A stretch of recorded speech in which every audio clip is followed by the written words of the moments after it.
project. Please go ahead while I find the right thing. Someone start by thanking you. I'd like to start by thanking I was going to suggest that. You did say something during the last meeting. Is it going to be a shower meeting? Well, no. Hi. Sorry. Public hearings usually take about 5 Thank you. Thank you, everyone, for the invitation, for having us here again to present. My name is Steve Jarowski. We've got quite the team with us here tonight. From Steve Decker, Jerry Young, who you obviously know.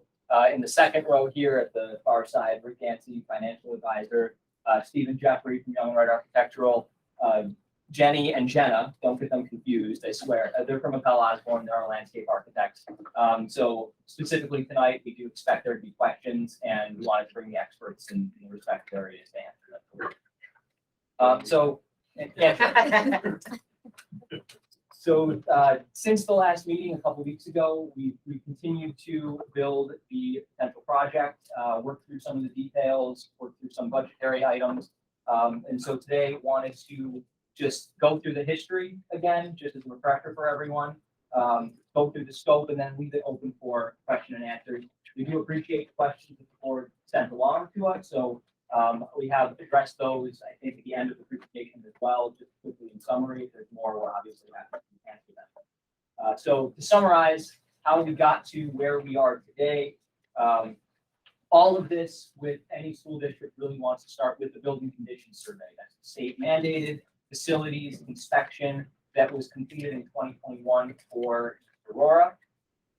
The results of that, that we went through in a little bit more detail last time, had a variety of items that were identified. Some of the biggest highlights included the high school tennis courts, the high school parking lot, and the remaining roofs at the middle school. But overall, you're in very good shape, pretty good shape at least. Looking at when we see results like this, when we're at the 1 year plus or minus range at that low per dollar figure, that's usually a very good sign in terms of maintaining your facilities. Timeline here, we started really with turning over that building condition survey to the district back in January of 2022. The last 6 months have been spent prioritizing, talking with the administration, talking with principals, figuring out the details of the district to build this project.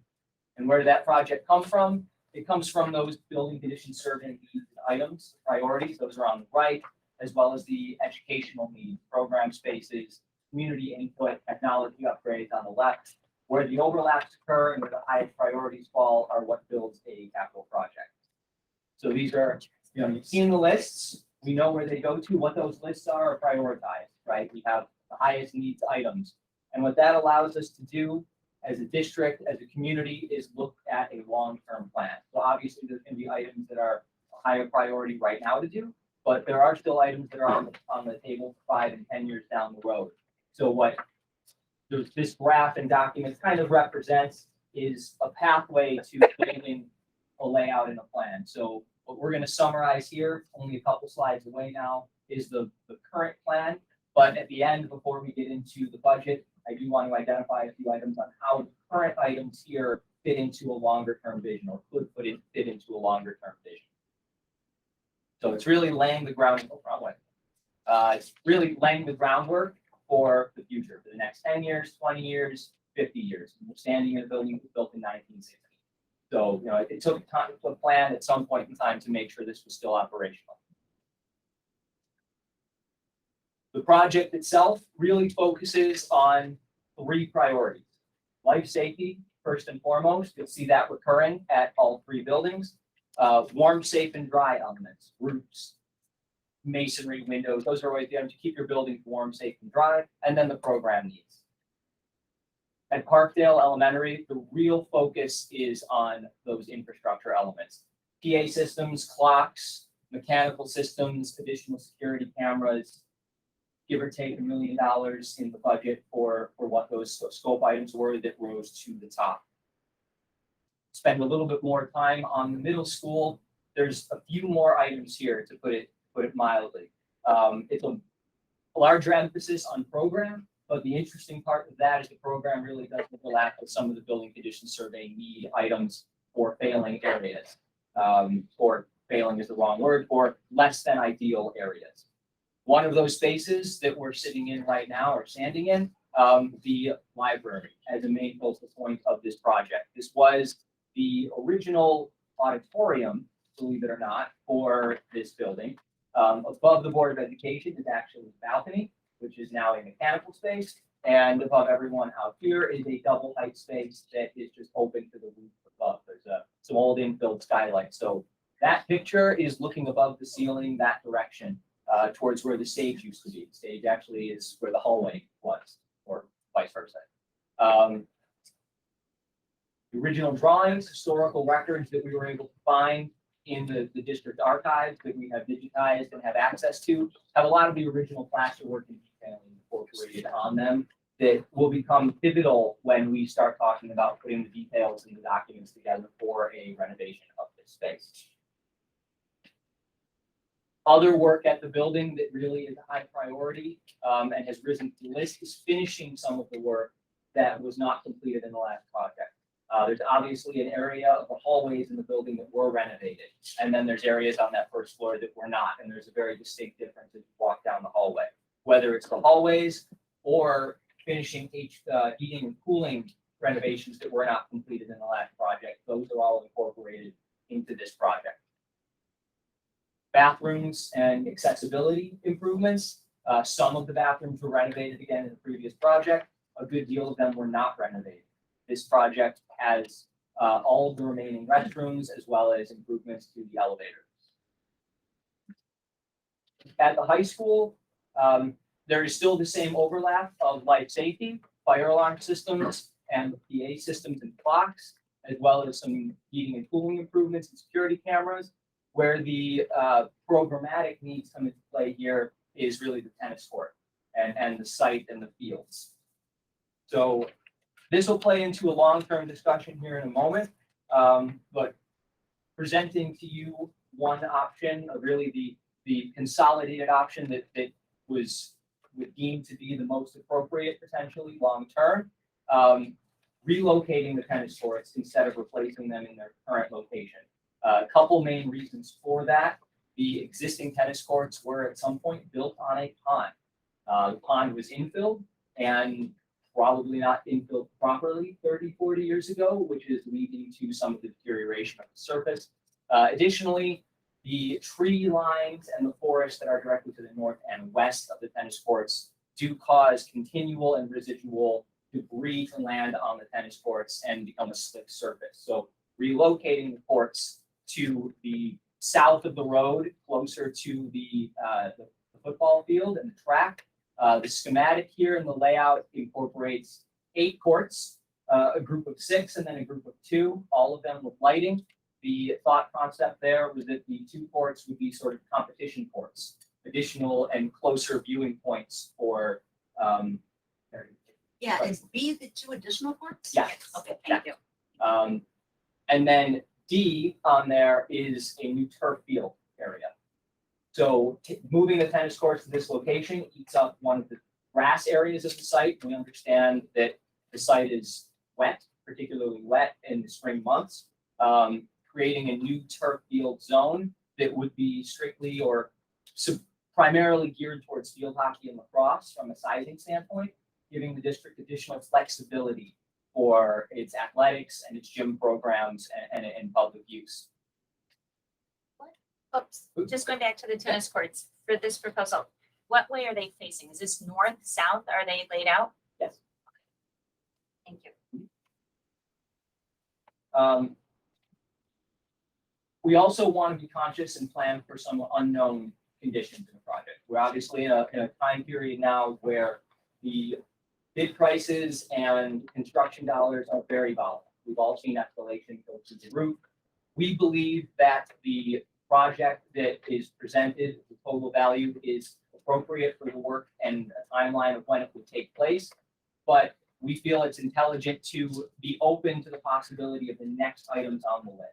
So the highest priority items are included.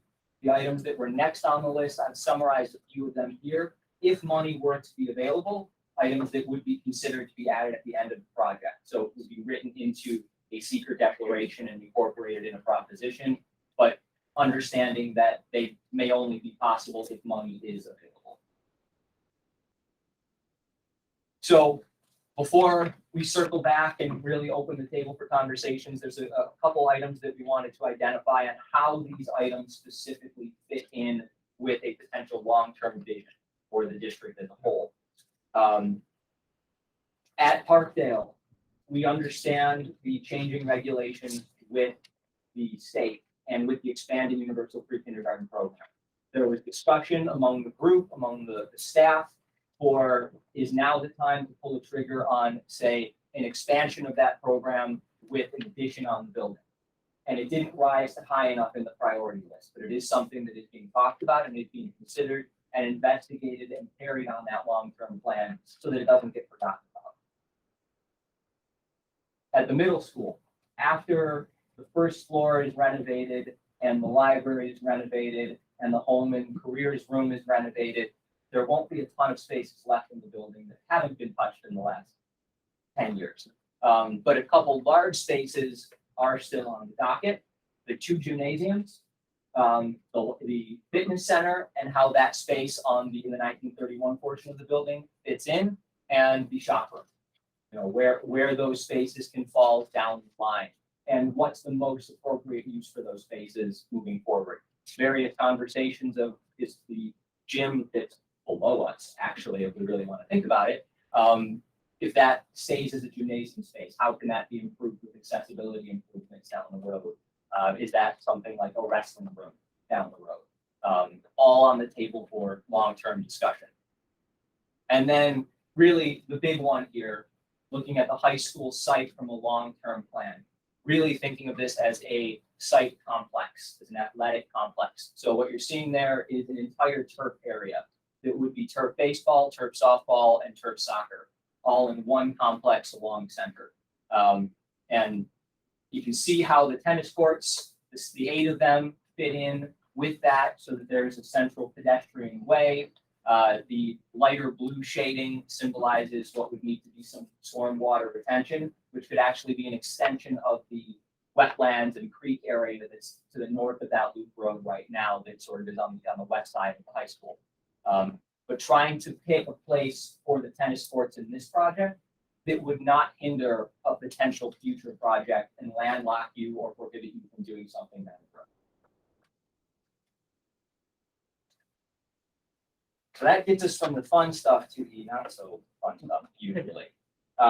If you've been doing that as we go through this, we're at about a $23.3 million project budget, adding everything up. How to pay for that? At the last meeting, we talked about a couple different options, scenarios, if you will.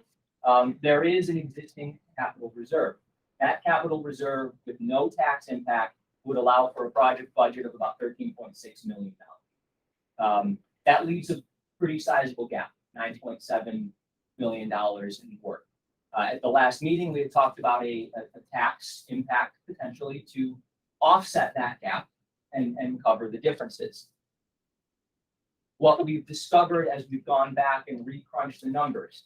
So this gets into a little bit of detail, but I should back up first. The state education department funds projects in very interesting ways. There's what's called a maximum cost allowance, which some of you may be familiar with. For those of you that aren't, every school building is assigned a cost allowance that you're allowed to spend up to and receive full building aid on, whatever the district's aid ratio is. That figure is calculated using the capacity of the school multiplied by enrollment factors, how many students in the classroom, times a regional cost factor, and it gets you a dollar value. There's a value for construction in the building, and then there's a value for construction outside the building, site work. It's called incidental costs. Incidental costs are turf fields, parking lots, drainage, as well as testing fees, design fees, other engineering costs, legal costs, insurances, those all fall under incidentals. Going back and looking at the high school option that has morphed over the last several months from 6 courts to 8 courts to 8 courts with lighting to back to 6 courts again, to what location makes the most sense. the budget has increased as we've taken every step and moved through the process. Running the numbers, late last week, over the weekend and early this week, we discovered that the incidental budget is exceeded with this project at the high school. So the current incidental cap, the MCA, $5,035,000 and change. The budget cost for all of the high school incidentals is over $8 million. So it's $3 million modification to the incidentals. That $3 million would be unaided per state regulation rules, which means taxpayers and the local share, whether it's taxes or capital reserve, would have to fund that completely. Knowing that that does change things a little bit, we went back and looked at the 1%, what the 1% got us, and how that was changed. And we have three scenarios to explain here, and we can go into any level of detail. And this is partially my Rick is here to help me walk through if we need to, the financial side of things. Scenario one, a 1.3% tax increase gets the required $23 million. That's the type of it is 23.3, not 22.3. Scenario two, a 1% tax increase, and the turf in that site layout would get postponed to some future project. It would not be able to be incorporated into this job. Or scenario three, a multiple proposition option, a 1% tax increase, and then an additional 0.3% tax increase, which would be solely allocated for that turf field, if the district were to desire to go down that road. Is that the turf field, only the lacrosse Yes. field, not the Yeah. one, not the other? Not, so it would not be that 0.3, the scenario three would not impact the tennis courts at all. Oh, I was thinking of impact about the other turf field, Soccer and. the soccer and softball. Correct, that is far down the road. So this is for moving the tennis courts to the other side of the road, the 6 tennis courts Yes. versus 6 lights and then the other 2 tennis courts. Yes, So if you eliminate the other 2 tennis courts, how does that impact everything? If you have 6 tennis courts? we would still be exceeding. So what is really driving that overage is item D on the screen, that being turf. The cost for that is almost exactly $3 million. Falls right at that overage line. So the tennis, all 8 tennis courts with lights would squeeze right in on the high school incidental. It's the turf field that does not. What is E? That's the The disc, The Two- discus the and two chocolate. discus. So I was gonna actually ask about that, was that discussed? It would have to be relocated because the tennis courts are Okay. in the way. That doesn't have to be the final location necessarily, but we know it needs to move. I didn't know that. Hey, can I ask you a question about B? When we met on June 30th, I think it was, we talked about putting the 8 tennis courts where letter A is.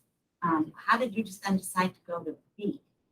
And I guess why are not all 8 where A is? Why do we have B separate? We don't really fit. So the area to the bottom of the screen, there's underground water retention. Thank you very much. Yeah, Dana, what? There is an underground water storage system there installed in the last project. It was part of the turf field, and we're right on the edge of it with the tennis courts there. So if we move to the west over that, we would be redoing the drainage for the football field. And if by having it separated, someone who plays tennis, can we still have during a competition, the kids play on A and on B? I'm sure you could. My question is more the orientation of the courts, because you basically want your courts north-south because of sun and all that. And B is obviously not a north-south anymore. So that's what I'm sort of trying to understand, because if we're spending all this money, I would think we'd want to lay it out in the best possible way. Because when you have it north-south, then you don't have the sun setting when you're playing in the evenings and when you're playing, so they have the sun directly in your eyes. So that's why I was asking if it's north-south. Please keep in mind that obviously we haven't met with anyone on the athletic department about the specific final location. So this is, okay, so this is just, We're trying to okay. locate the areas to understand the order of magnitude impact. rotation of the courts, exact final furnishings, fencing heights, colors, if we slide them left or right a little bit, if we rotate them, all of that is still in play. The same would go for court or for field B. You know, what makes, there's obviously limitations, property lines, orientation that we have to follow, but there is flexibility. So so tennis courts A and B, if we only tackle that piece for budget reasons or voting reasons or whatever, they are offsetting the item E, that's what are we replacing? What's in that spot other than And C? No, I know what C is.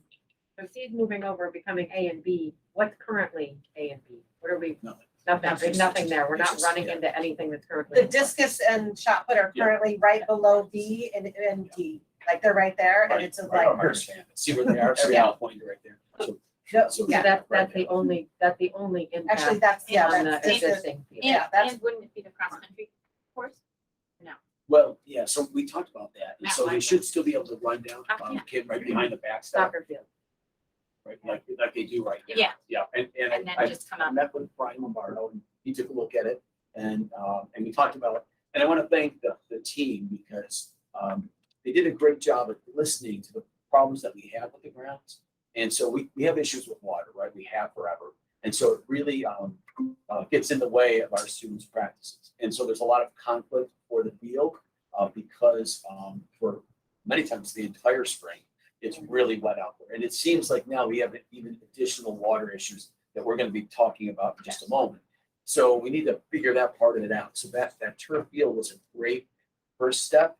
And then the idea of creating the fields for softball, baseball, and another soccer field really makes sense. And that's like for, 20, 30, 40, 50 years down the road. That model will last and support our students for many, many years to come. And so, so again, that FGH is something for, 10 years from now in the next project. But the turf field that he suggested right now relieves a lot of the issues that we're dealing with immediately and really provides some flexibility and space for our teams to participate equally on services. I think we need to remember when we say now, we're not even talking now. By the time this, not even start breaking ground on any of this stuff, we're doing any of the work, we're what, 2 years out? Year and a half out? At least, yes. Oh, Yeah, okay. so it's, yeah, so you say that it's gonna be fixed now, but it's got a long ways to go. It just even happens.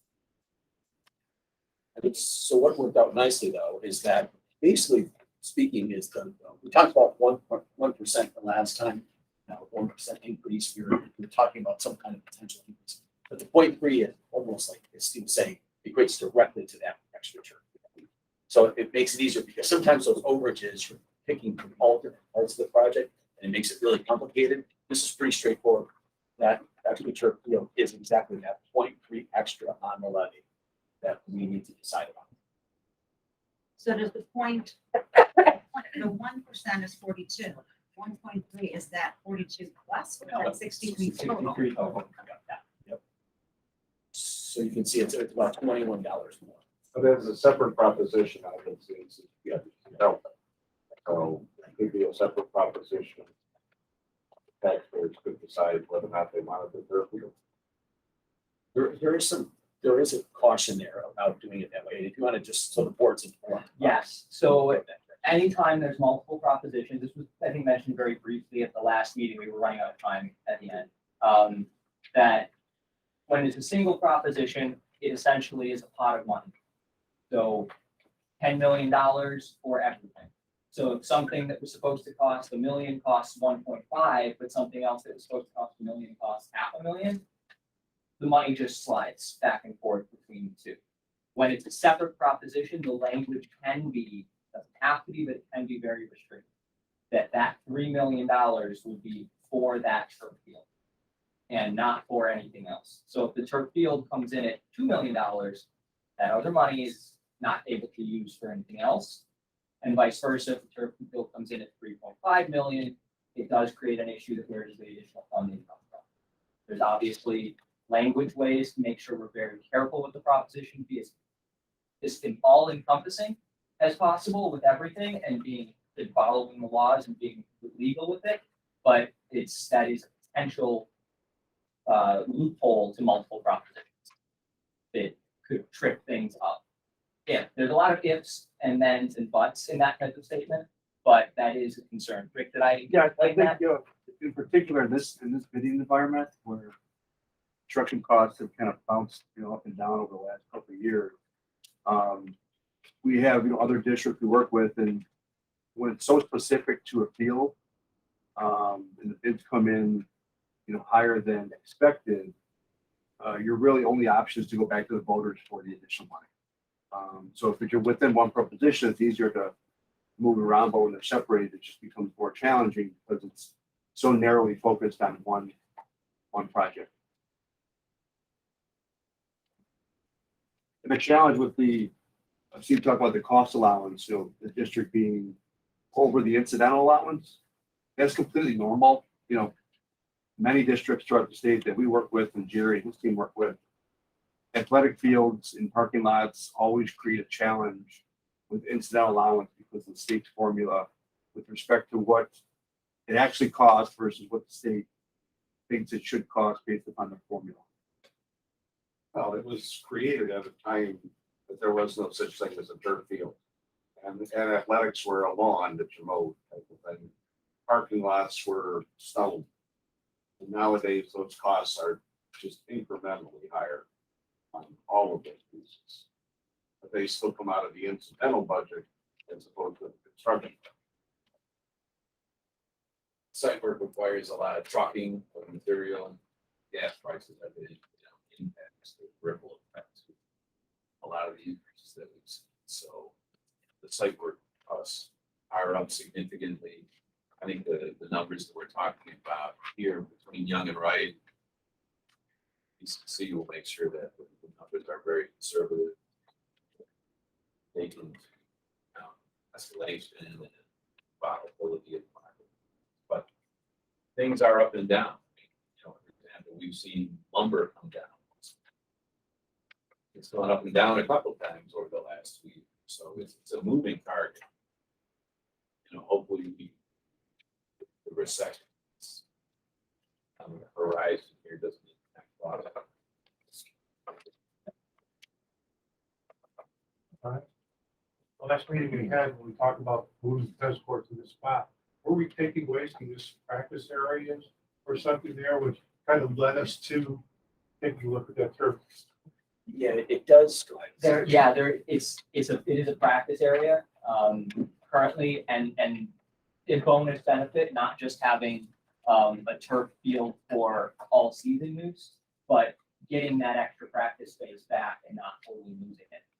Area C, well, really just that area in general down here that is not showing up great with the laser pointer right now, that would be graded to be a flat area, but the turf field in that area in the back would benefit practice as well as games.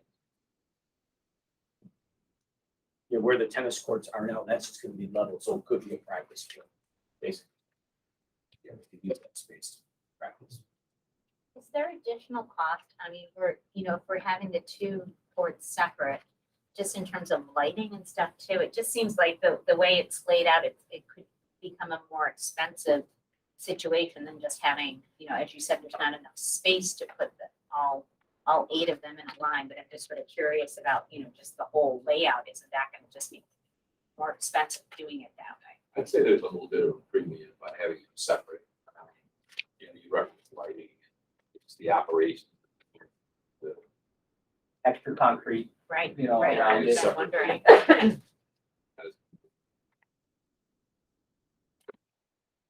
We're also in a preliminary design phase. I mean, that's not to say that those two couldn't move over, just be part of that whole fenced in operation. And just have a little bit more feature seating. That's where we're being very conservative on where we're putting things right now, because we don't know what the full extent that chamber system is. Mhm. So once a survey is done and we can actually find that location, then that will really help tighten up if we can do the more traditional 4 and 4 rather than having these two off to the side. Since water is always the great unknown and challenge up there. How are we feeling about the estimates for that piece of the work? Do we have any idea what it is until we get into it? I'd like to answer it in two parts. Brian alluded to one thing that's come up over the last several weeks. Ongoing concerns and comments about how this summer has been the wettest the fields have ever been. You know, it was a comment that we heard. And it hasn't been a particularly wet spring. So that started leading us down a road of looking at some other potential issues. As you probably are aware, there's a culvert and an under the pipe right underneath that road, actually, over here, but right next to the tennis courts right now, that has deteriorated substantially. The project is with the state education department to get approval to repair that or replace it. That pipe is of the same era as a lot of the other pipes on the site, underneath the parking lots in particular. And a theory, we don't know this yet for sure, but that all of those steel pipes, or some of them, have deteriorated to the point where a lot of the drain lines have become clogged. So why this will not solve a wet site in general, clay soils, but it might resolve issues where the water this year is worse because there's a blockage downstream somewhere that we can't see that's under a parking lot. So we're in the process, our team with the Pell's in the process of looking at the drawings and trying to get an order of magnitude on how much piping is there that needs to be scoped and investigated. And then on the district's behalf, we'll procure pricing from local contractors to run a camera down the lines and see if there is a blockage. And if there is, get it cleaned up and fixed immediately to alleviate some of the short-term drainage issues. In terms of long-term drainage issues, everything that we're designing new, and Jenna, Jenna and Jenny, please chime in here on this. Everything we're designing new is going to be properly designed with adequate drainage, but that's not going to fix the baseball field right now. You know, it's not going to fix those wet fields currently. But Steve, aren't there BEC restrictions on expanding the capacity of that pipe that runs under the There are. driveway? Yes. So, you wouldn't be able to take on more water under that driveway because of those restrictions. So anything that gets done in this whole athletic complex would require that underground sort of retention or some kind of a retention system. You guys can speak to that. Yeah. So we would be needing to install, like they had the previous one of the grassy areas, either the subsurface chamber systems that you can install the water underground, or what we were showing in this blue area is one of the things that we are looking into that may be impacting some of the water issues that we're seeing on site is, from what we've heard, there used to be an open ditch running between those two fields, and it was recently piped. There is no way that pipes can hold as much water as a ditch can. We just don't have the volume. So the proposition would be we reopen that back up, but we expand it to contain more of the water so we can have that holding space for it and continue. We already know that we can have wetlands on the site, and wetlands are a great way to function for stormwater control and mitigation. And you guys have your trails through it, so it's obvious that you care about nature and environment to be able to expand that up through to help with your stormwater issues and help just expand and beautify your campus throughout. So where exactly were you just talking about? Okay. Your slope of that. And I'll do it again. Right by So the area, the bushes are- there, yeah. Yeah. Right in between the two, the future turf area and the complex now. So it really sort of becomes an entire zone with that wetland area in the middle. So how long will it take you, I don't know exactly, the scope, to get everything scoped out? Ideally, it would happen this summer, but it would depend on how quickly the contractors can get back on site. We are in their busy season. Getting them to give us pricing will take a couple of weeks, and then hopefully they'd be able to be out here in 3 to 4 weeks after that. So that puts us at the end of August, but it's all going to depend on their schedules at this point, because they're going to be booked solid. And it will be a bid situation, so we will have to get some proposals and things like that, so it's gonna take some time just to get the proper bids. What other question? What type of surface are you doing for the tennis courts? Is that all? We're looking at the typical, the four coat acrylic surfacing, that you would see with the opens and tournaments, and all that sort of stuff. And then, I mean, we just had the other tennis courts redone fairly recently. And I mean, I was up looking at them, they're cracked and everything. Yeah. So the concern being, obviously, this is a very significant project Yes. for these tennis courts. And obviously the water, that's just what I'm wondering, as we move it to a new spot, are we gonna be any better off moving it to a new spot? So what we'll be doing, prior to moving to these new spots, we will be recommending that the school gets geotechnical information done in those areas. And so that will give us an idea of what sort of soil and structural integrity that we have.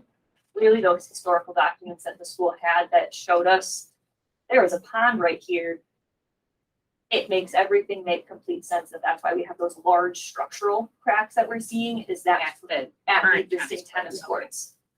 That we can see that those structural cracks are there and that it can be directly related to the pond, and we still have that water that's running out the hillside. So there is either it's the pond was never fully filled in correctly, or the pond was actually an active spring that we have that water. And so what you have from the plans, those old plans, you can tell the new spot where it would go, that wouldn't be an issue. Well, they would also do geotechnical, they drill Yeah. holes, they go down and see what the soils are and what they run into. And then obviously we'll have a discussion if you come up with something that's. Yeah. That Thank would all be. Yeah. I have a finance question. So we're talking about $3 million. So in order to get it back to a million, or back to 1% of the levy, we somehow would have to make up that $3 million.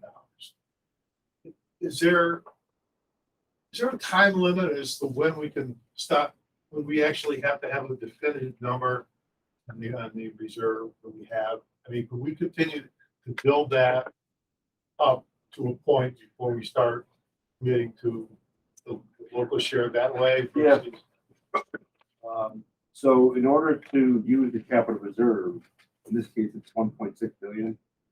That has to be funded prior to the vote of Prior the to the public. vote.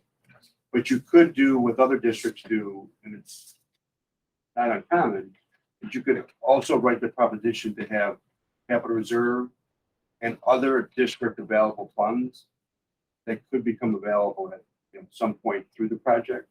It's not designated as capital reserve, would it be other resources available to be used to pay for the expenditures of the project. With this scenario, that number would be about $1.2 million above and beyond the capital reserve. So you'd have 1.6 million of capital reserve plus roughly 1.2 million of other district funds to get back to the 1% increase in the levy that we spoke about before. So 1.6 that we have now in the reserve, Plus another 1.2. plus another 1.2 would get us back to 1%. Yeah, because you're leveraging your own dollars and you're getting aided by the states as if you borrowed. So it's that leveraging of those funds that creates the one back to the 1% essentially. Let's just say we had excess funds we closed the books this year. Let's just say 600,000, probably not a big number. We put that reserve that we're looking just for another 600 over how long we have to raise that Well, you need it to pay for the project. So for the project. I mean, so you want to make sure that before you go. those are reasonably expected to come in. Because otherwise, as you're going through the project, and the 600 grand doesn't come through, and then you're short on funding to finish the project. Yeah, I know. That's the challenge essentially. Yep. It certainly was exciting. I am still, the project the way it's laid out and the athletic field, the potential for that and looking down the road, I think makes a lot of sense. Certainly the 1%, it's kind of what we talked about.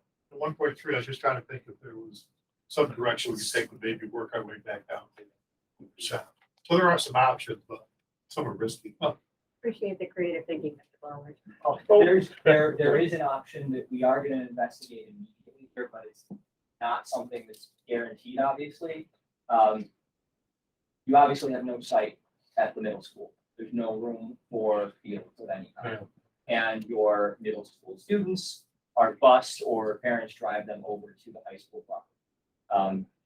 When a district has two buildings on one site, a high school and a middle school directly next to each other, the state occasionally will allow a sharing of the incidentals between the two buildings. It is very, very rare. Jerry, when was the last time you heard of it happening between two campuses that were not connected?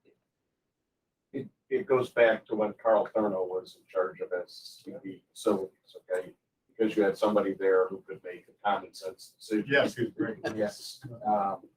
We don't necessarily have that anymore, but we are going to ask to see if some of the incidentals from the middle school, which students go over and use the fields, could be used. I wouldn't get my hopes up on that one, but just because they don't have the leadership to be able to make common sense decisions. They're better at following rules. We do share the athletic field with Parkdale, the high school does. Yes. Parkdale. Well, in our students from our modified programs, many of them are practicing playing games. You know, modified football team, some of the modified soccer teams, field hockey, they're all up there on different schedules. Sometimes they're at Parkdale and then, but many of them are playing. Otherwise, So they're using multiple schools, but they. yes. We're All going of to take it that with list. common sense. We're gonna take that list of programs, show the state and the districts review at the state level sites and We're say, gonna have plead the case. superintendent's gonna request something to get the MTA, some of the incidentals from this school to that site to allow us to do something. If that could happen, that would be great. Don't get your hopes up. I'm trying. Well, about a year ago, or a little more than that, the school district advanced $500,000 to purchase all these screens, which were to be reimbursed by the Smart Schools Bond Act. And I have not heard anything about whether we have received this reimbursement from the state for this money that we advanced from our fund balance to do this. I think Joanne's gonna chime in. And I'm just wondering, Hi, whether, good evening, everyone. Dan, we have not received any notification of when that money will come in. And that is just a cash flow. It won't affect our fund balance. Because it's a due from, so it's already included in our fund balance. we're already short $500,000 in our cash because of this. But they promised to pay us back in 90 days. That Okay. started in 2014. Well, so there's no possibility when this check arrives for $500,000 that we could slide it into the capital reserve. Sounds like we already spent it. But there are other ones. Correct, We owe it correct, to Terry, MasterCard because it's or already something been like spent, that. so, correct. Thank you. As expected, we went down a facility, kind of rabbit hole that was guaranteed to happen. Do board members have questions on any other pieces of this project at this point? Mr. Katz? So on the building condition survey, the 1, 3, 5, 7 year thing, it looks like we're focusing on and trying to get as much of the 1 through 5 year in there as possible, knowing that in 7 years, we're gonna have the next, hopefully the next capital project that will address those things that at that point in time will be. I would say that it can be as little as 5 years. Your MCA rolls over every 5 years. Okay, so you get a new maximum cost allowance for things that were done 5 years ago. Those come off the books, and your building aid allows you to do. You could do a project every 5 years. So if you did that turf project, the earliest you could do something at the high school would be another probably 5 years. In terms of the priorities, though, yes, that's those 1, 3, and 5 year items were the items that floated to the top of the list. And they're what's making up the bulk of the project. And I appreciate the discussion, especially around the practice field, the practice turf field. Because, and spoiler for anybody waiting around for board comments, we had a athletic advisory committee meeting, and that has come up multiple times in those, the condition of the fields and the difficulty with scheduling a single turf field, because that's one especially in the spring, that's best used. So I think it's important to find a way toward it. And after hearing, what you've had to say about the single proposition, it feels to me like that is the more prudent way to go because we would be able to then shift as costs are needed. But looking at the different plans, the first thing would be the tennis courts and that practice field. That practice field seems to be often left without any quick and immediate access. So I don't know if you can bring that up just. And then thinking to the future as well, it seems to me like there would be a need to the right of F to take that field now and parking. Add a new parking there for easier access to those. But in the interim, we would want to figure out how people are going to access that. Yes, exactly, Mark. This is also a question that used for phys ed and lacrosse and different sports. I'd like to use this as an example of how the long-term plan works, right? Like this comment becomes part of that conversation. So at some point in the next 2 years, this diagram will have potential parking near F or something like that, so that it doesn't get forgotten, so that it is something that gets factored in. So we start looking at budgets 7 years from now. It's something that everyone's aware of. And so every suggestion comments are extremely welcome, and no one knows the buildings as well as you guys do. As well as the staff does, the students. So what we're talking about in the long-term plan, with the out 5 years, additional parking comes to be a part of it. Can I just, I'm sorry, just one more thing, just for my recollection, we may have answered it, but the question had come up about why do we need 8 tennis courts as opposed to 6? And I don't know that I recall the answer to that, because it seems to me that would be an opportunity to get us back that 1.3 in some areas. So The 8 was stemmed from conversations with the staff, with the district, with people that were putting in comments on it, that 6 currently, going to 8 gives you more flexibility. That would be an option to maintain 6. There's obviously balances there that can be decided. Can you remind me, I just don't, college and high school, I forget. So for high school, how many singles do we have and how many doubles? It's different. It's 3 singles, 2 doubles. Okay. And it depends currently, at least for the boys, you're waiting around for hours if you're not a starter. So adding courts gives more playing time for kids. And it also has to work We have for- 6. Six. Yeah, so And it just allows for flexibility, exhibition games, those kinds of things. Right. Right, yeah, and like you said, and that just greater access, so you don't have to wait. Right. So it means more kids are, instead of only your best players playing and the other kids waiting for maybe a turn if the matches go fast. They'd have more opportunities. Although now with lights, it's gonna change everything too. So if you have 6 with lights, you still, the kids would have to wait longer. But if you're looking at the cost, now you have lights that people can stay. Whereas before, like when they played in the fall, the girls, well, if they were done by 6 o'clock, you weren't playing. So that's the one thing that we do need to keep in mind if we're looking at some way of cutting. Yeah, so Lights down. right now we have inequity in the boys and girls teams because the boys are in the spring and they can Right. play for 4 Right. hours if they want to. Girls, yeah. But so the lights balance those 2 things out, but we have an imbalance in how many players can actually participate. There's also a thing in town where we don't have decent tennis courts anymore, so there is opportunity for community use. There's nothing going for tennis courts. I mean, Yeah. Cool, but No, the village is gonna put some new ones at Hammond Park. Sure, they're not putting pickleball courts. Pickleball I going think in that- at Pickleball. near the community pool. It is. which is apparently That's quite crazy. So Anyway, Steve, remind me who will go in where the current tennis courts are. That's just. Yeah, gonna that's be what I meant. grass, and that the kids can use for a practice field. Or swimming. It'll be depending on the a flat, Swimming. flat area, or swimming. Outdoor aquatics.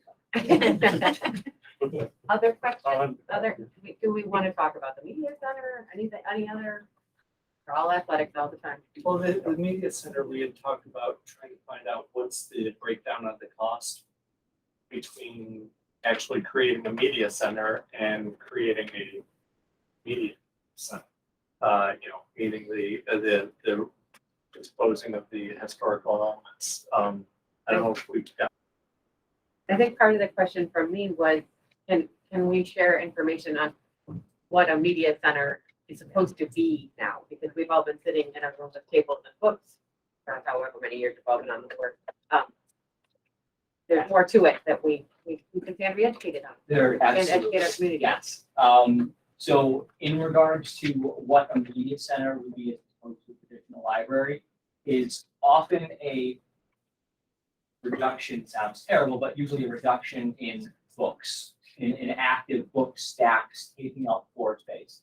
Maybe it's different, more consolidated ways of storing the books. And what that opens up is more floor space in a room for different uses, flexible uses.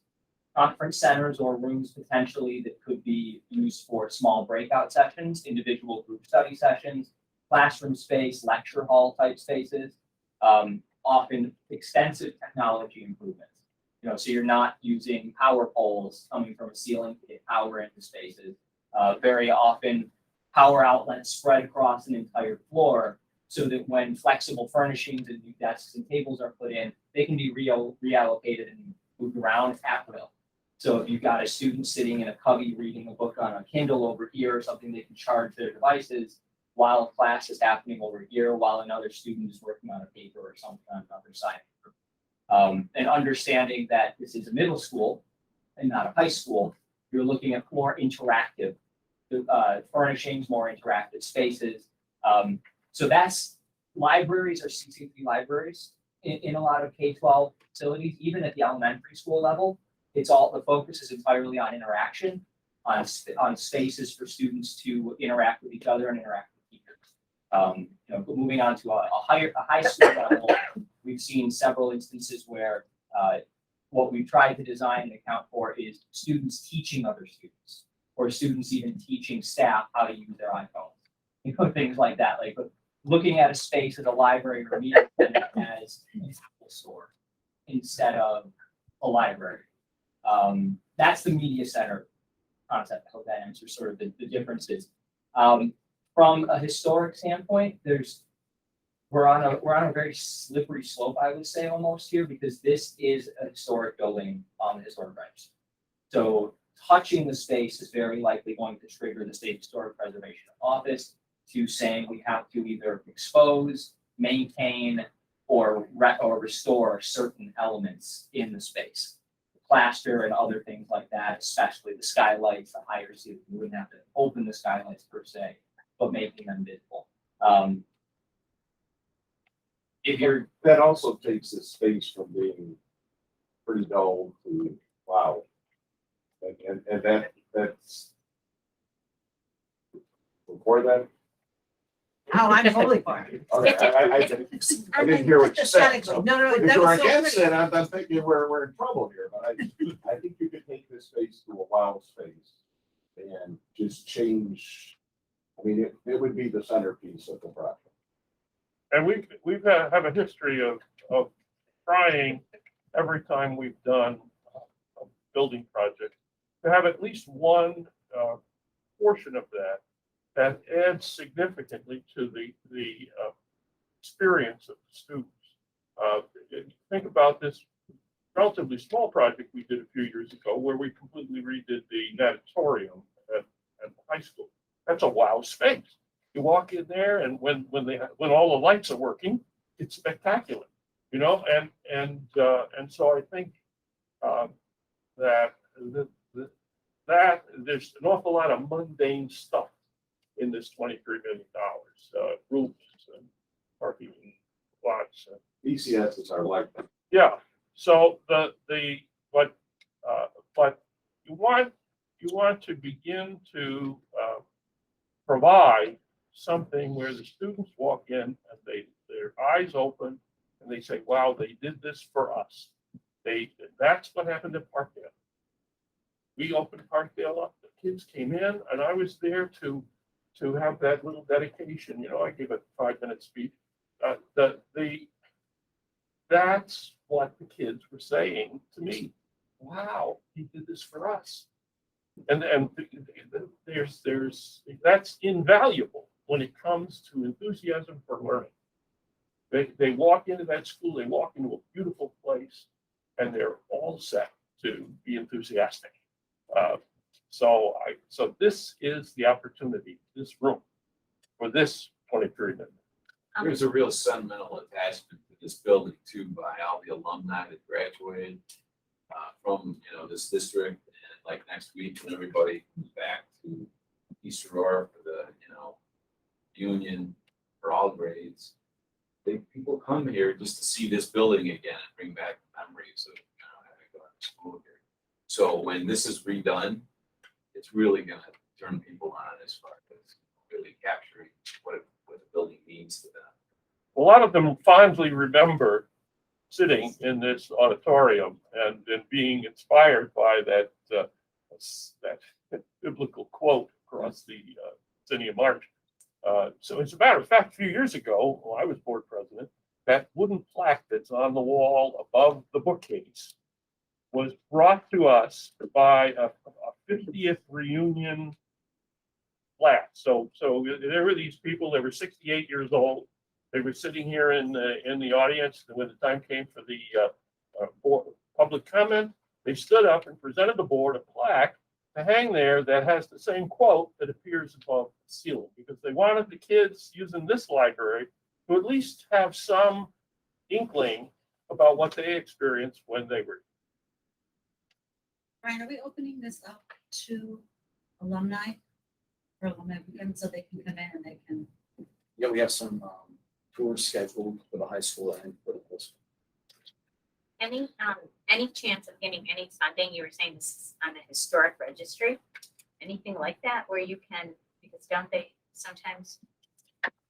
I mean, I know it's a school, but I don't know.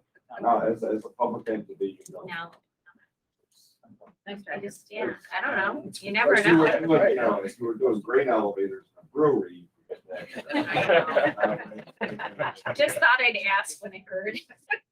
And those of you who have not had a chance to visit their office, several of us were able to go, but there were those of you who haven't, phone Jerry and make an appointment and go see. It's worth it.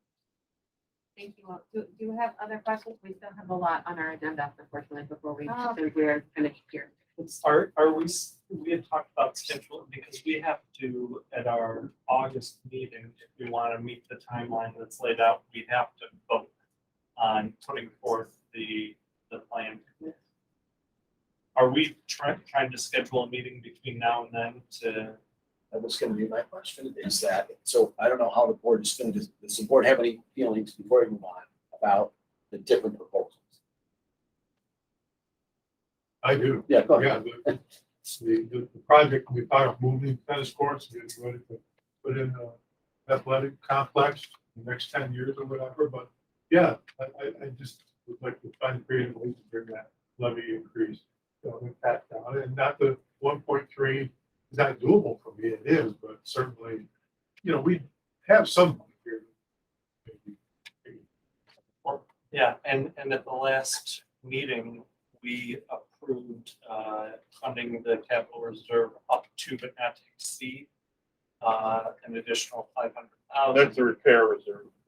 We did, they were both on. Oh, did we do the capital reserve? Yeah, they were both on there, up to, both of them, we gave ourselves the flexibility to put up to $500,000. Oh, yes, that was the motion relating to the fund balance. Right. Yeah. And so I guess my question is, that gets us, you were talking 600 because what's the difference that's happening? And if we were to find a way to fund that with additional, how do we get there? How do we have to then approve? I mean, I don't know, how do we get more money into the capital reserve to sort of do what Paul was Well, we have to, after the audit, we have to take action as to what to do with everything in excess of 4%. But the point is, we don't know yet what that amount is in excess of 4%. Joanne is trying to, maybe she knows.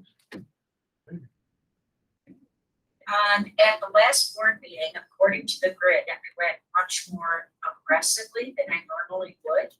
And the way things are looking on, we're gonna do well on the revenue side, but on the appropriation side, it's gonna be very, very tight. So, what you saw in the last meeting, according to the grid, may be more aggressive than what where we're actually going to land. Well, there you go. You're gonna discuss that, Joanne, shortly. Mark, you're just gonna discuss this. I'm sorry, Brian, I can't hear you. Are you going to, discuss that during your presentation for financial updates? A little bit. Yeah, okay. It sounds like we may need another meeting to have a conversation about what we're comfortable spending. Yep. And Yeah. what way we're going to do it. So let's plan for another meeting before the 17th. Okay, I suggest an evening if we can pull it off. We don't cut you, I don't freak out and cut you off at 9 AM. Can we decide that now? What was that hour during? I think we could be at it for a half hour if we try it now. As it, not gonna review longer or? Yeah. Meetings, we could talk it in. Okay, anything else? Thank you, gentlemen, Thank you ladies. all so And much. thank you for Thank moving us up from the agenda. It was just quite a while. I feel like it's fun at this point. And we have a meeting, Tuesday, right? The 19th. Isn't that our next capital facilities meeting? That was Tuesday. Sounds good. Yes, 9:30. Yes. I won't be there. Okay. Wait till Tuesday for my son. Thank you all Thank you. very, very much. Every evening. Okay. Take care. Thank you. Folks, if you leave- Yeah, I you're by don't think it's yourself. at home, so. Do you have any further comments, friends? No, it's. Okay, I'm gonna move on to board president, board member comments. I do not have anything. Just go with it. You just met, the expo committee met on their. Yeah, I just interrupt. I just wanted, we had somebody with us. Oh, yeah. Renee Malirsky is our new psychologist, Yes. and she waited the entire Waited time. so long. She was actually approved at the last meeting, but she came to kind of introduce herself, and unfortunately, we got tied up in all this. She had to leave. So we just wanted to say, welcome aboard, even though she's not here. What you'll see is because we knew the public hearings were tonight, we didn't know how they goes, all the new hires that you're doing, or voting on tonight. I asked them to come either to September, October, or November's meeting. They're gonna let me know. They're just gonna stand up and introduce themselves. Traditionally, we like bringing them to you, but we knew tonight was gonna get long. So we're just gonna bring them all to you, over the course of the fall meeting. Thank you. And maybe we can make sure we tuck all of that into superintendent's comments. Yes, With that's no gonna be, public I'm hearing. gonna have them each sign up once the dates are approved, and you have them each sign up for which meeting they'll attend. You'll know who's coming, and what their role is. And could we ask her to watch it? She's welcome to come back to any of those, if she'd like to, and I apologize that we didn't even get to. Well, she said she sort of got caught up in all of it, and she was like, oh, this is very interesting. Yeah. And I was like, yes, it is. Please, Please thank her for her time. Okay, thank you. So textbook committee met in June. We painted a bunch of novels that these, middle school English reading teachers are gonna be using. They're graphic novels. They were all wonderful. Graphic novels, if you're not familiar, are kind of like cartoons that are into books, and they're all wonderful. That's most of comic books. Not comic book. Graphic. No. Graphic novel, as opposed to comic book, what did I say? No, you got it right. Yeah. I just never could figure out the difference. I guess I have to. beat it. It's a different, it's a whole different experience. Mr. Brunson, do you have any comments this evening? I'm gonna go to things like I need to let Mrs. and protocol left. And welcome, Mrs. Cronin. No, I'm okay. Okay. Mrs. Daniel? The only thing I was gonna add about the technical committee, and I don't have my notes in front of me, but the one thing that I was very happy to hear about is for the first time, we're actually featuring women authors in 7th grade, 8th grade, 6th grade. First time. And ever, which I was sort of, surprised. So Is that I'm true? happy. Yes. We have never And that had we haven't a had. textbook with a woman author. No, Not not a a novel, textbook, not a novel. It was sixth Students grade. read. Sixth grade, and was it, and there was, I thought there were sixth and seventh. Yeah. So, yeah. Never happened. So I just wanted to say that I, Thank you. yeah. What in the world? I think Okay. there were a lot of All right, British women let's that wrote. carry on. I'm not gonna sleep tonight. Mr. Flowers. Really quick, had an informal meeting with the internal auditor yesterday. He is working on a risk assessment. He's finalizing that and we'll send that to me later this month, and then I will distribute it to the members of the audit committee. And then he will make a presentation, probably about the first week in October. I asked him to push it back up with everything that's going on August, September. Thanks, Mr. Flowers. Appreciate it. Mr. Cassidy? You may have heard through the grapevine that there was an athletic advisory committee meeting. So in addition to talk about field conditions and the need for better scheduling of the existing turf field, there were conversation. Well, one, we brought on 2 students to the committee, which is great. We have we'll have them on. Their juniors this year, so they'll continue on. There's also talk about the need for assistant coaches and how many of the current assistant coaches are volunteers, and they're required to have the same certification as the paid coaches, and a need for maybe a plan to get some more paid assistants in there in order to get some of those gaps filled on that. There was talk about it, the other subcommittee to talk about the code of conduct with regards to the athletics. And that is, I believe, being worked on. And lastly, and one thing I wish I'd thought of during the capital thing, is one of the things that has come up is the need for storage from an athletic standpoint. And that's something that I'd like us to consider. And if there's a way to fit in storage like in the dugouts, right? If those teams can have storage available right there, that might free up something somewhere else for someone else. But that's all. Thank you, Mr. Cassidy. And Mrs. Centrono, welcome aboard. Okay, got it. And thank you. Anything you want to add, Greg? Okay. I'll ask you next time. Moving on to the your comment. Thanks for sticking. We are on item 9. Administrator's comments. I'm sorry. Thank you all. You're amazing. Do you have anything you'd like to share tonight? So keep it short. Go ahead. I just wanted to announce, if you haven't seen it, our new website went live on July 1st. So it's still found at eastauroraschools.org, but we've gone with a new vendor, transitioning away from Blackboard to Aptitude Skillshare. Roxanne Perry has done an amazing job. It's clear, concise, definitely evolved. We've got some work being done to add some video content to the main page. Very open to suggestions and thoughts. Please pass on your questions, concerns. Everything is driven through a menu now. We don't have separate landing pages for each of our schools. It's intentional to kind of give everyone a much easier chance to find what they're looking for, and also easier on those of us who are running it, because most people don't need all this content any longer. They want to get what they want to get and move on. So our new apps will be rolling out through the Google Play Store and Apple the iPhone Store in the next month. And we've also been training our clerical and administrative staff this week on our new notification system, which is embedded in this tool. So it's an all-in-one tool to give us ease of access, and it's really, I'm so proud of her and what she's done, and I think it's a great representation of our district so far.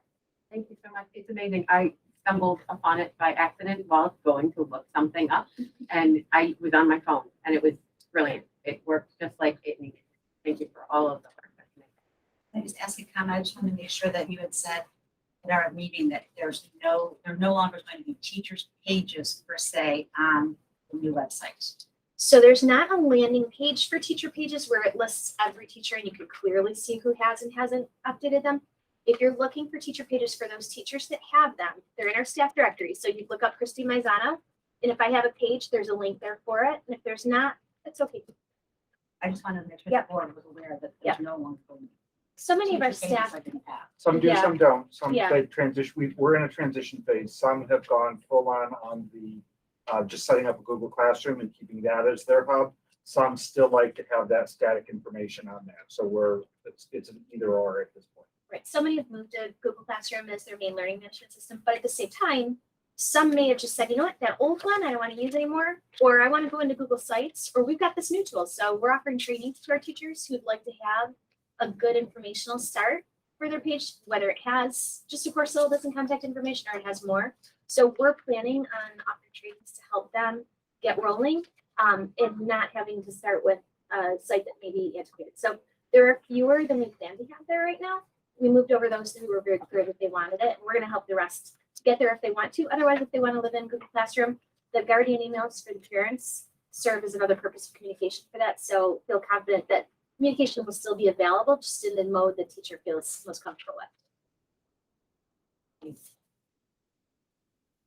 Ms. Paxall, hi, see you on the screen. Did you have something tonight?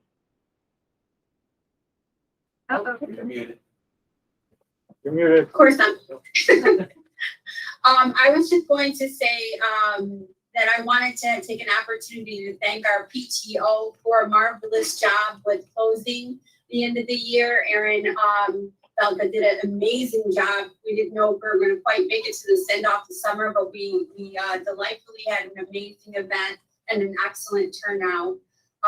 In addition, I just wanted to share that working closely with Jessica Lyons to continue some of the pre-pandemic work that we have done in writing at Parkdale. And I'm very happy to announce that we're also working with our librarian, Mr. Duff, to begin planning for another author visit for next year. And finally, at Parkdale, of course, we're working to get excited about adding our new UPK classes, and have been working with Cindy hand in hand to so we're prepared for that. So I just wanted to share those few things and say hello, not from the Adirondacks, for the comforts of my home, which is not to get anyone ill. So have a great night, everyone. thank you, Ms. Paxall. Other administrators, anything? Anybody else? Real quick, That's all I've heard. hi. Just want to let you know that our summer programs have started up. We started welcoming kids into our buildings yesterday. So we have a K-8 program that we're running, and actually have two programs. We have our summer skills program and our SERV program that is overseen by Ms. Marinaccio. And last year we had about 60 to 70 students. This year we have, with the two programs combined, about 150 students who are participating in our programs. We've got two last year, one classroom per grade level. This year, two classrooms per grade level. And the SERS program is now under our guidance, which in the past has been under the BoC's guidance. So we're really excited to have the kids in the building. It's active again, and very, very thankful for Doug staff for getting everything ready and prepped for our teachers. It was all hands on deck attempt to get things going. So we're up and running for 5 weeks. We go 3 half days a week, and then the kids seem to be really enjoying it so far. Thank you very much. Thanks for the update. Is doing the BOCES program a revenue source for us? So we do have approval from state ed for that program, and we get reimbursed whether we pay BOCES to run it or if we run it ourselves. So it is reimbursable. So it's not a revenue source.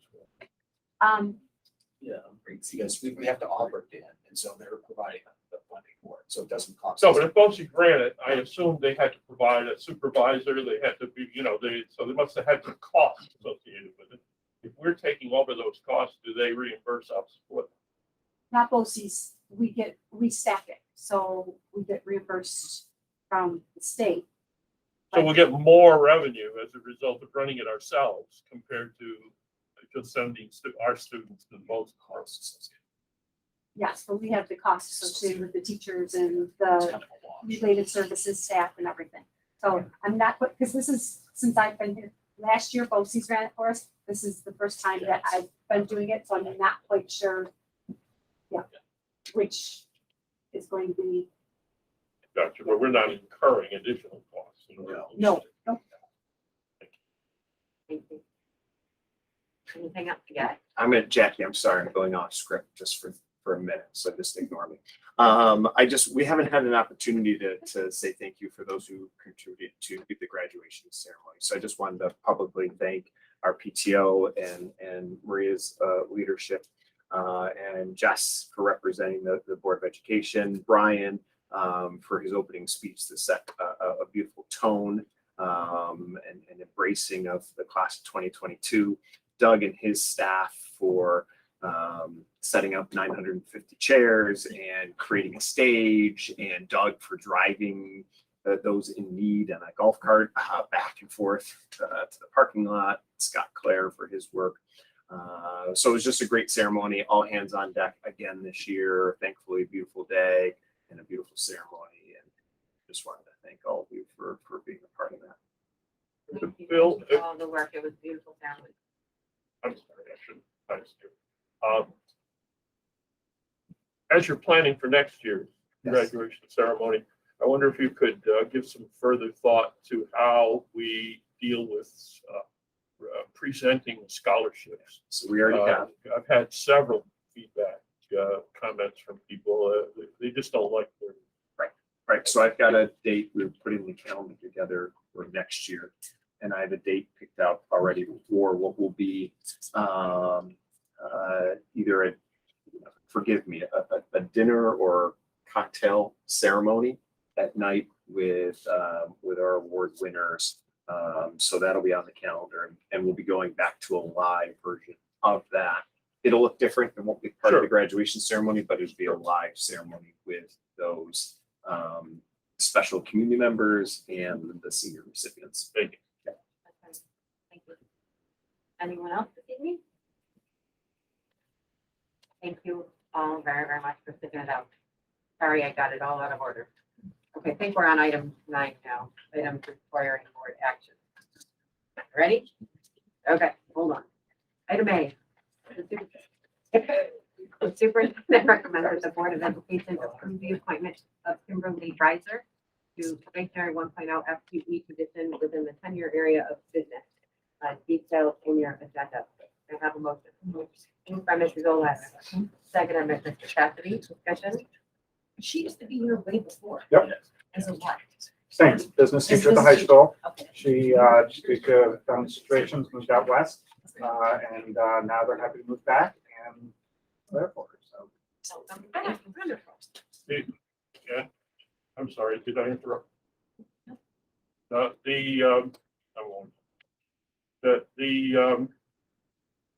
I realize that this particular position relates to a discussion we had with the adopted budget associated with improving the business program and providing this new partnership with the technology people, et cetera. But I noticed that there are several positions we're going to be acting on in the next 5 minutes that are listed here as new positions. So were all the positions that are listed here as new positions included in the budget? Yes, and I actually have a sheet for you, so we can, yes. That's fine. No, I That's made a nice little. that's all I thing for you. needed to know. It's in my. I just want to be sure we're not Yes, committing everything ourselves is to in the stuff we didn't budget. Thank you, thank you for the question, Mr. Brunson. We'll hold for the information, Mr. Graham. Ready? All those in favor? Aye. Opposed? Abstentions?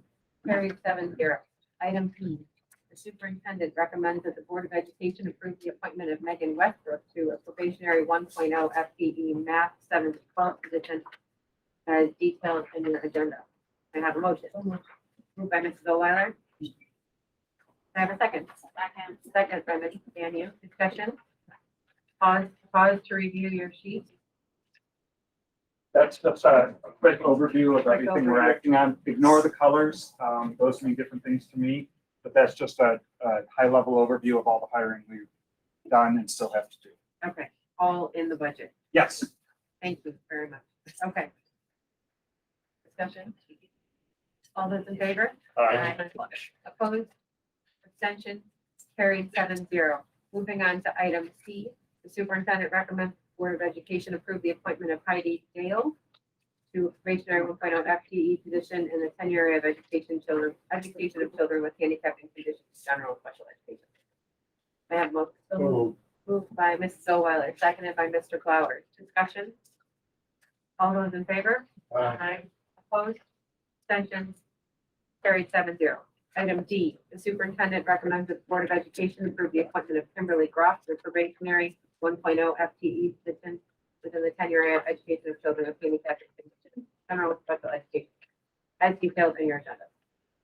May I have a motion? Yes. Yes, so moved. Moved by Mrs. O'Weiler, seconded by Mr. Cassidy. Yes. Discussion? Hang in there, folks. All those in favor? Aye. Aye. Opposed? Abstentions? Carried 7-0. Item E, the superintendent recommends that the Board of Education approve the appointment of Megan A. Hodson to probationary 1.0 position within the tenure area of education of children with handicapping conditions, general, special education, as detailed in your agenda. I have a motion. Moved by Mrs. O'Weiler, Second. seconded by Mr. Cassidy. Discussion? All those in favor? Aye. Opposed? Abstentions? Carried 7-0. Item F, the superintendent recommends the Board of Education approve the appointment of Catherine Wooster to probationary 1.0 FTE position within the tenure area of education of children with handicapping conditions, general and special education, as detailed in your agenda. So moved. Moved by Mr. Cassidy, seconded by Mrs. O'Weiler. Discussion? All those in favor? Aye. Opposed? Abstentions? Carried 7-0. Item G, the superintendent recommends that the Board of Education approve the appointment of Lauren Semo to probationary 1.0 FTE position within the tenure area of education of children with handicapping conditions, general and special education, as detailed in your agenda.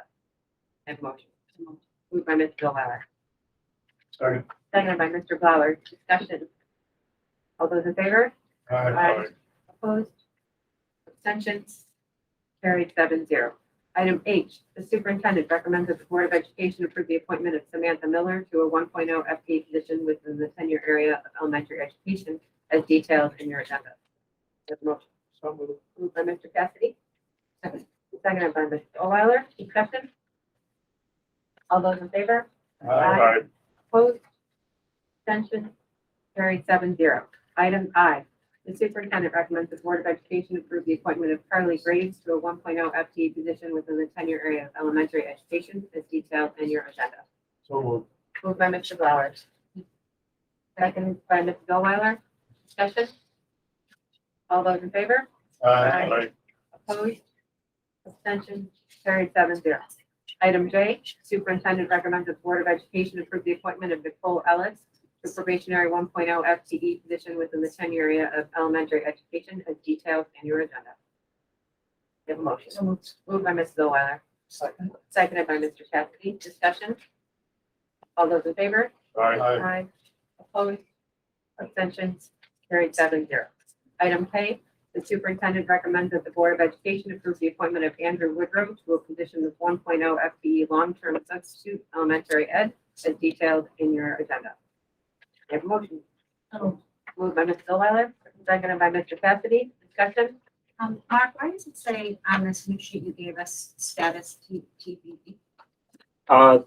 He's definitely gonna be long-term sub. There's a question of, depending on how many probationary positions we have open. Thank you very much. So, yes, so the status is purely long-term sub or probationary, but for sure, he's guaranteed long-term sub. Yep. Other discussion? All those in favor? Aye. Opposed? Abstentions? Carried 7-0. Item L, the superintendent recommends the Board of Education approve the appointment of Catherine McGarity to a 1.0 FTE long-term substitute elementary education, as detailed in your agenda. Moved by Mrs. O'Weiler. Seconded by Mrs. Daniel. Discussion? All those in favor? Aye. Opposed? Abstentions? Carried 7-0. Item M, the superintendent recommends the Board of Education approve the appointment of Meredith Zakrzewski to a 1.0 FTE long-term substitute elementary ed, as detailed in your agenda. May I have a motion? Moved by Mr. Levitt. Seconded by Mrs. Daniel. Discussion? All those in favor? All right. Opposed? Abstention? Carried 7-0. Item N, superintendent recommends the Board of Education approve the appointment of Allison Victor to a position 1.0 FTE long-term sub-elementary ed as detailed in your agenda. Moved by Ms. Stillwell. Second. Seconded by Mrs. Daniel.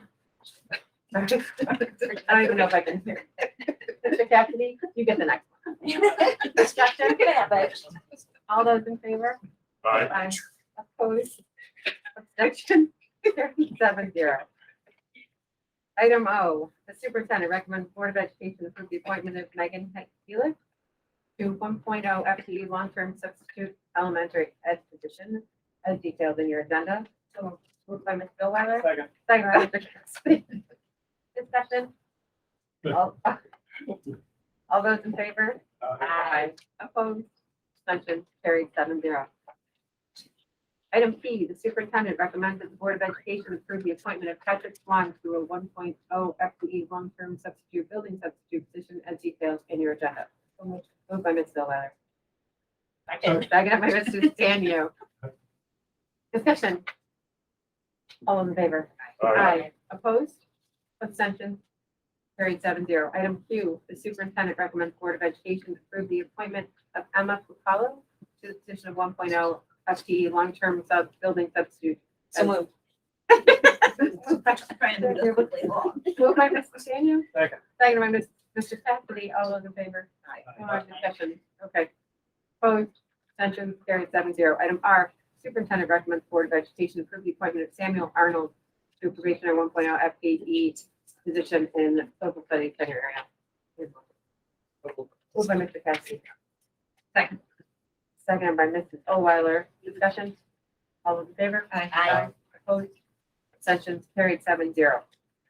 Thank you. That's pretty fast. Yeah, no, You know, there's more. I hate to do this, but can you just take a second and look back at item C?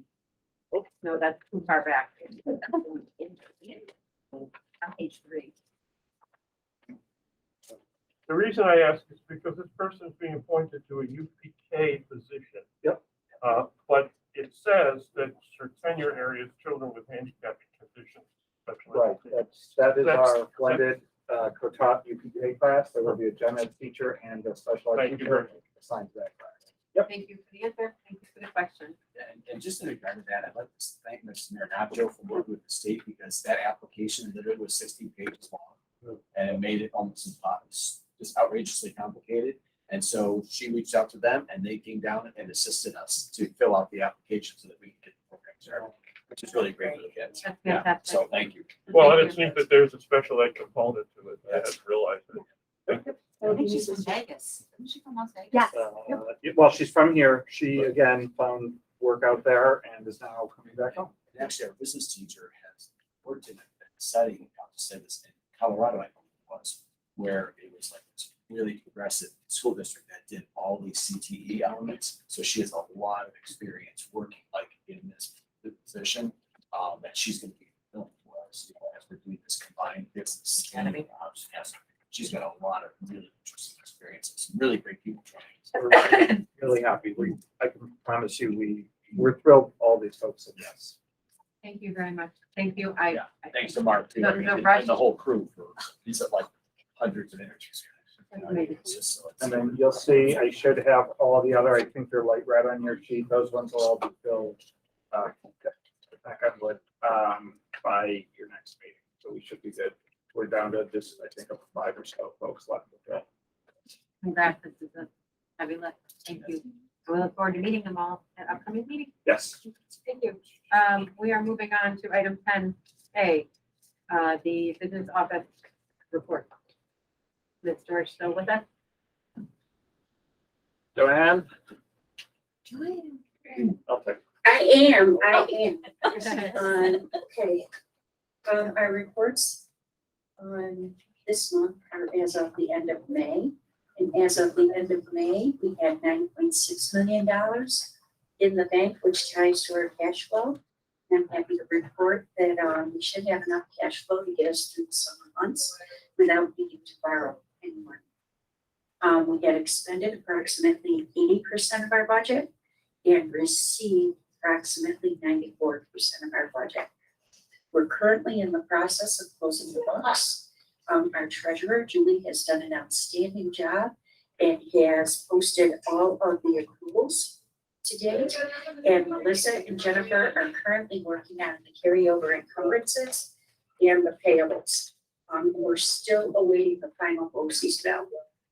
With that being said, it appears that we are on target of spending approximately 99-point-something% of our appropriation budget and receiving approximately 101% of our revenue budget. As I alluded to during the capital presentation, our last grid, during the grid, I'm usually very conservative, but it was requested that I go a little more aggressive with those numbers. And as I look at them now, on our last report, it's probably going to be less than what I had reported. The revenues I reported were about 540 over budget. I think it's going to land around 460,000 over budget. And our expenditures I thought would be coming in around 340,000 under budget. And it's probably going to be closer to 150 to 200 under budget. In the cafeteria fund, as of the end of May, revenues exceeded expenditures by $150,000, which is deceiving. The May bill came in June. And once I apply the May bill to that, we're about $76,000 ahead. In the federal, as of the end of May, we had expended $1.5 million and received $1.1 million. And Julie has filed drawdowns on the federal in the month of June of approximately $560,000. Questions for Ms. George? So it sounds as though you expect enough to replace the appropriated fund balance, but not a whole lot more. Is that correct? That is correct.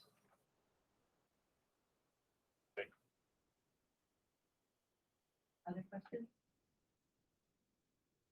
Thank you, Ms. George. We're moving on to item B, board committee assignment.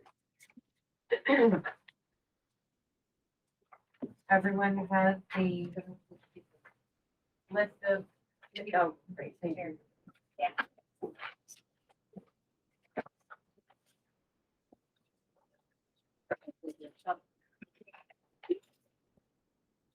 Thank you. So I suggest we just go down the list and call out what we'd like to participate in, and if anyone feels like they're getting left out, throw something at me. Board policy committee. I'm willing to continue. Absolutely. Yep. All right, we're in it. Let's keep going. Budget and finance committee. Mr. Brunson, Ms. Flowers, and Ms. Daniel. I mean, I'm fine unless he wants to. Okay. Audit committee. Mr. Flowers, I hope you'll sit. Yes. Okay. And Mr. Brunson. And our other two members are I believe they'll be there. curriculum and textbook review. We have an opening. Oh, no. Fantastic. Mrs. Daniel and Ms. Zoella, are you ready, willing to sit? Right. Yep. Thank you. And again, if someone really wants to do it. Yes, and Maria. You do that. Well, you had a particular interest Yes. in being on that committee, and I Yeah. think you should stay. Well, since you've joined, we've apparently flipped our gender bias, so I would think we continue. There you go. Didn't even know. I knew there was a reason why I got on this committee. It had to be said. District Facilities Committee, Mr. Flowers, Mr. Brunson, and Ms. Zoella. Carry on with the work we've got underway. We have the Visitation Committee, and our fearless leader has stepped down. So we have openings on that committee. The Visitation Committee, I'll remind everyone, is more of a coordinator than a committee because all board members are invited and encouraged to attend the visitation. It happened in the fall And we'd be looking for somebody who can work with our administrators to pick dates that are reasonable. Any takers? Don't all look so. I would say I can do it. I'll do it, Terry. You have enough on your plate. If no one else wants to do it, I'll do it. Yeah, I could do it too. Well, now I got it. Let's do it. Well, now you've got a committee. Now Well, there's a we don't committee. need a committee. We don't need a committee. We need a coordinator. We need a coordinator. I've got time for it. Mr. Flowers, that would be. No, it's awful. I'm gonna put Mrs. Oweiler on the committee. Okay. And I'm gonna take myself off the committee. Because I am able to coordinate. No. And Mr. Flowers, I'm gonna have you be the coordinator, and then Mrs. Oweiler is your backup. How that? All right. Smart. Thank you. Look out, folks, sorry. Athletic Advisory Council, Mrs. Daniel, Mr. Cassidy. Just a reminder that we can have up to 3 board members. So if you are interested in anything that I'm applying for wages sick leave, you can speak up. We can also, Can I come back to any of them after asking questions? You know what I mean? Like, Sure. does it have to be assigned tonight? we can modify, we can add later. Okay. Do the so questions you want. Not right now, but I wanna Wanna mull? yeah. Mull and then ask some questions. So you have the list and now you know who to go ask, what Right. it's all about, and yeah, ask anybody. That's a good point. We've usually done that where we hand this out and then we say, think about it, and get back to it. I saw the list, but I wanted to hear things. You probably don't even know what some of these things are. Right.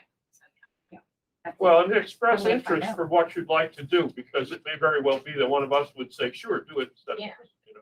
I But we can't have more than apologize. 3 on I'm trying to That's go okay. very quickly and I'm not, there's so much time that we could be given to everything. Yeah, that question. Community Engagement Committee. What we do with athletics? Sorry? Yeah. We did that or No, I think we didn't finish it. I think we started. I think it just became a joke for now. Yeah. And potentially. Oh, Yeah, athletic yes, advisory. Yeah. Yeah, Kim and Joe. Joe. Yep. Unless Maria, you ready to jump right on? I put it as a possible. Okay. You You wanna, start. my bills, put Mrs. Improda on that one. Maybe. And they only meet how many times a year? Four. Or- And then like with this other. for the-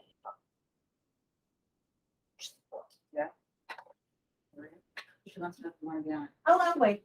Okay. All cards must be dealt first. Yeah. Community Engagement Committee, we met a couple of times this year, that was like 3 meetings, maybe 2 or 3? It was 3. Is everyone comfortable picking? Okay. Fiscal Long Range Planning Committee, Is that new? appears to be new. No, we had that last year. Well, what's the reason Budget. for having a budget finance committee and a fiscal long range I plan? think that's why we didn't have anyone think on it, because we sort of thought it went together. Right? I'll just take it off. Yeah, No one's. Yeah, I would take that one out. it makes it sound like we're not doing long range planning with our budget and finance committee, which is a key element of the budget. Right. Well, then change the title of the one up above to budget and long range planning finance. Okay, that's consolidated. Thank you. District Parent Council. Andrew and Ms. Goldweiler. Health Curriculum Advisory Committee. We never met, this We never did not happened. meet this year. We met Yeah. prior year. Did we? We did. Maybe it was on it then. Meeting. I think the last time we met was when we had to review the approach to AIDS education. Yeah, when we had to, we met because we had to. Yeah. So do we need And I to? think that was just something that was gonna be an as needed, Okay. on an as needed basis when something like that came up. Do we want to make a note on that one, Jackie, to say as needed instead of new? Okay. So it was an extension, it's some sort of correlation to the wellness committee as well. It was like an extension of the wellness. If I recall. Yeah. Well, with the new emphasis on mental health and all the issues associated with improving students' personal well-being, it seems to me this could be redefined to include those issues. In the new program that we're doing at the high school, health, and new coursework that they're considering as, now it's an elective, possibly making it, a recorded course for all of the transitional health course. It's part of it. It shouldn't be called health, really. That's what we have under health. Is that, Yeah, that's what Mr. Lombardo was all thinking about. yep. So do we want a wellness/health curriculum advisory committee? So that In we, the commissioner's regulations, it calls for a specific committee to specifically review AIDS education. Which Right. is, so, so we have to have the committee, just need people on it in case we need to review. Right. Okay. And it has to be called health. I'd have to look There to was a see. district, There's two things. We have our district wellness, which is our wellness. Yeah, as the, something, but it could be, this committee could also talk about those other issues. Yeah, there's two things. There's district wellness, which is like what Lisa Brown does, wellness dynamic, that's something. Then there is an actual wellness committee.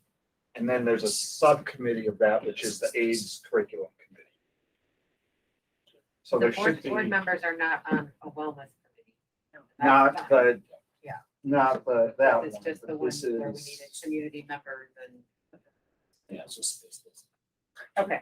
we have a folder on that somewhere. And then we do. We're gonna leave that one alone. Thank you. Fine, moving right along. Safety committee, we have Mrs. Daniel and Ms. Weiler. Yes. And Are you in the safety committee, Yeah. district security? Yeah. Is that part of what was done? Isn't that part of the whole safety committee? Yes. Yeah. Yes. So do that, yeah. Oh, district-wide safety See committee. in the bottom. So, Oh. right. Is that the same thing? That's No, what- but the new names are here, district-wide Oh. safety committee and the building level emergency response team and district security subcommittee. So get rid of. So get rid of the one at the top. Well, are we on both of these? Yeah, right now, I don't know. I mean, I'm fine with that. No, I mean, you, if other people want to, yeah, split it up. So you might, do you need board members on the building level emergency response team? I'm not sure about that. So it seems like, Travis, No. would you know that by any What's chance? Do we need board members on the building level emergency response teams? I can look it up right now. Typically. we- I don't think so. yeah, it seems like you would. Maybe it has changed just a little. So, Ms. Whopper, I think you're putting Mrs. Daniel and Ms. Zillweiler on the district-wide Safety safety committee. committee. Yes. And we have space for another board member if anyone is interested. Two is fine. And we have our new parent rep now. Yes, I'm looking at it. I'll have to make sure they follow up. And then the sustainability committee, That one I reached out in the beginning of the year to, Billy, thank you, and he never responded back to me, saying if they meet, let the board know, so we can come to the meetings. Yeah, we were never invited to a meeting. And then, so I don't know if they're still doing that. Yeah, Mr. Roberts, you want to touch base about the sustainability and the thought about the ad course? You want to talk a little bit about that? What we talked about? I know it's very, very initial. Mr. Hanson and I have explored ag programs at schools around Western New York. So, looking to have an addition that we present to you in February of next year to add a combination of the sustainability, but bringing it to life through an actual course and a club. And creating a greenhouse and a working farm on campus. So that's something that we're in the, again, research phase of investigating it, looking at community partners. We talked to Betsy Boss at the foundation, approaching the foundation for a partnership there as well. So we know there's student interest. We know there's community interest.